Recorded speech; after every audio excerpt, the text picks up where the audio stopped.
De la mañana con 48 minutos volvemos. Tengo en la línea desde Washington al corresponsal de Proceso, Jesús Esquivel, escritor y periodista y pues un investigador del crimen organizado, de las relaciones que vincula a México y Estados Unidos, y revelador lo que está diciendo. Ahorita me voy con comentarios de la audiencia para culminar. El caso Sonora, Jesús Esquivel, fuiste los primeros que puso a debate el tema y no, obvio, pues, molestó como todo y no iban a aceptar las autoridades, pero lo hemos señalado desde hace 4 años con tu investigación en Proceso y que volvió a activarse años después con lo de Sonoita, y cómo es un estado permisivo, Jesús Esquivel, o la influencia de Chapo Guzmán en Sonora. ¿Cómo es? ¿Cómo opera esto según las autoridades de ambos lados? Te lo voy a resumir.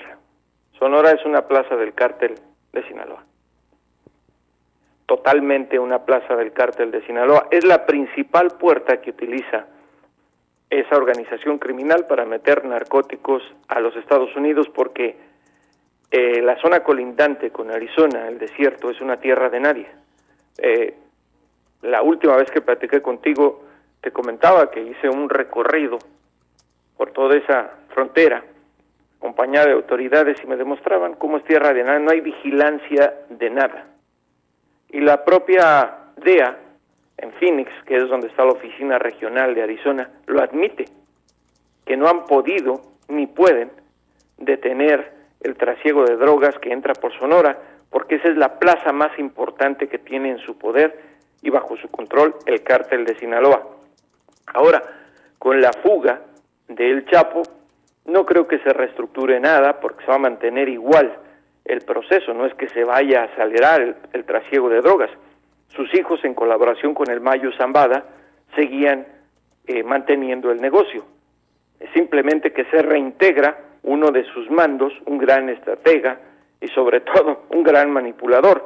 Hay un tema que siempre, cuando se habla de por dónde entran las drogas a los Estados Unidos y que te llegan a criticar, es que tú señalas por qué estados mexicanos, que obviamente la corrupción les permite hacer eso, entran las drogas a los Estados Unidos. ¿Y por qué no se señala del lado de Estados Unidos quiénes son cómplices para que pasen las drogas? Muy fácil en el caso de Sonora. La mayoría de los narcóticos, insisto, entran por las zonas donde no hay vigilancia del gobierno de Estados Unidos. No entran por los puentes. Algunas se utilizan nada más como distracción para que las autoridades estadounidenses en los puentes mantengan operativos, mientras por otros lados del desierto entran los verdaderos cargamentos. Ahora hay una cosa, el Chapo pudo escapar obviamente porque tiene un poder enorme económicamente hablando. De ahí que Estados Unidos oficialmente no haya salido a acusar de corrupción al gobierno de México, porque el dinero, las armas, con lo cual el cártel de Sinaloa es lo que es, llega gracias al consumo de narcóticos en Estados Unidos y a los dólares que siguen entrando todos los días a nuestro país.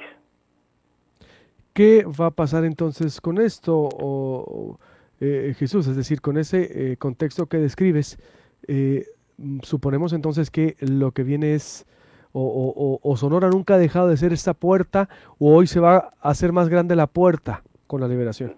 No, se va a mantener igual, te repito, no es que el Chapo va a decir, ahora vamos a hablar más plazas. Yo creo que será interesante, sobre todo, ver qué otras plazas de la frontera, México, Estados Unidos, se van a abrir para el cártel de Sinaloa. Y hablo de Ciudad Juárez, hablo de Nuevo Laredo, hablo de Tijuana, que esos siempre han sido los objetivos que ha tenido el cártel de Sinaloa por años.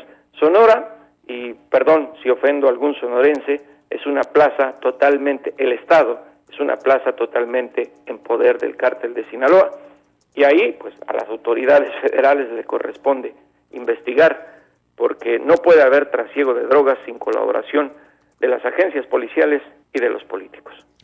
Pues totalmente, es decir, la red de complicidad ya la vimos, digo, lo ha sido para que escape, lo ha sido para que funcione. Falta entonces más voluntad de las autoridades sonorenses transeccionales, porque sexenios van y vienen. ¿Desde cuándo es Sonora una plaza totalmente poder del cártel de Sinaloa? ¿De siempre o se ha agudizado en los últimos años?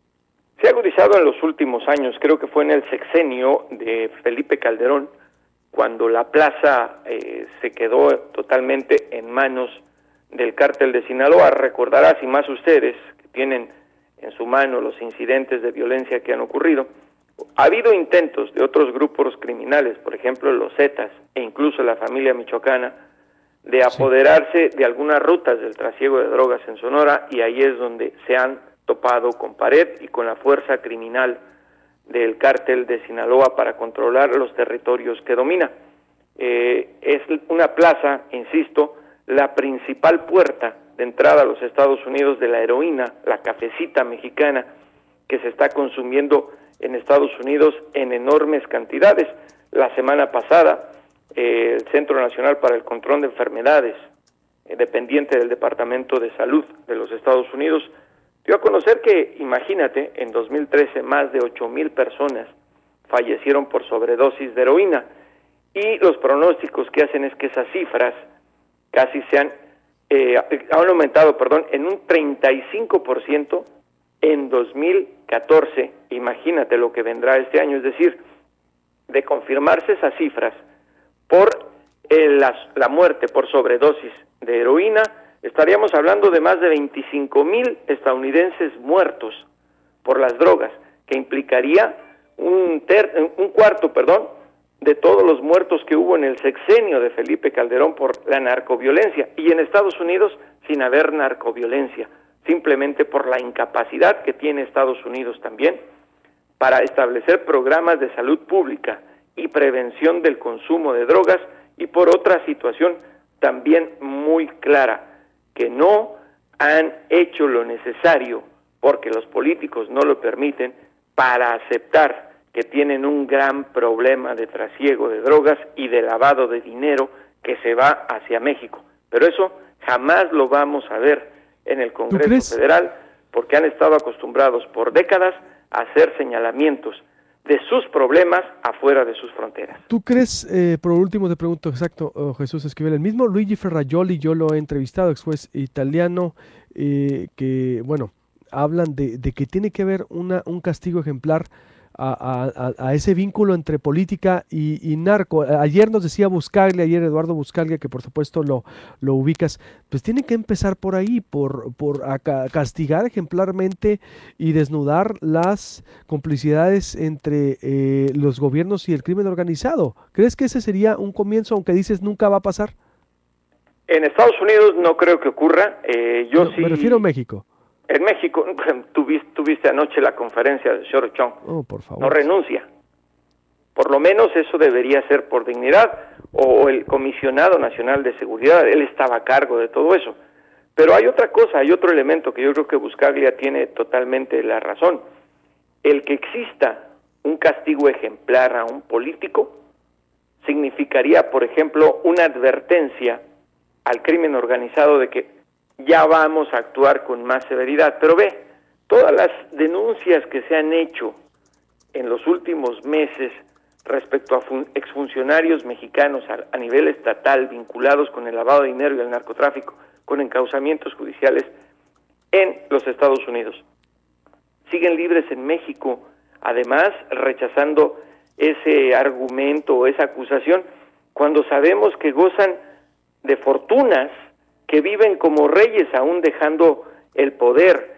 Eso es lo que nos tiene a los mexicanos cansados, eso es lo que consideramos totalmente una impunidad hacia una clara complicidad entre el crimen organizado, la política y las agencias policiales. Muchas veces se castiga a los policías con tanta fuerza que uno se queda pensando, bueno, pues sabemos que estos policías de la calle no tienen opción, porque o trabajan para el crimen organizado o los matan, y además no tienen un salario muy bien remunerado para poder decir, voy a arriesgar mi vida para matar a un narcotraficante o detenerlo, cuando sé que el gobierno no me va a respaldar. Exacto.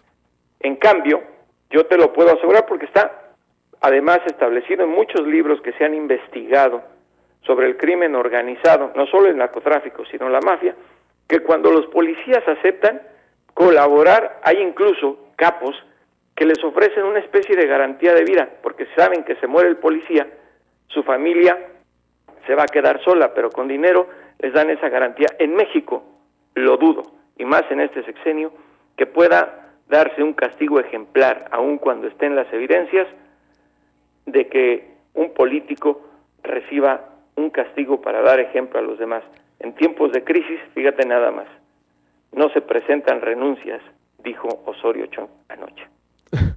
Increíble, pero triste, pero cierto. El mismo Robert Klitgar aquí lo ha dicho, experto también mundial en temas anticorrupción. Tienen que freír peces para mandar mensajes de que van en serio. Veremos, a ver cuando quieran. Jesús, te mando un fuerte abrazo. Gracias, como siempre, un gusto escucharte. Gracias por la invitación. Buenos días. Igualmente, Jesús Esquivel desde Washington, usted ya lo escuchó, escritor y periodista, muchísimos comentarios, ahorita los leo de la audiencia. Tengo que hacer un corte. Escuche atención, por favor, porque es una opción de medicina alemana alternativa.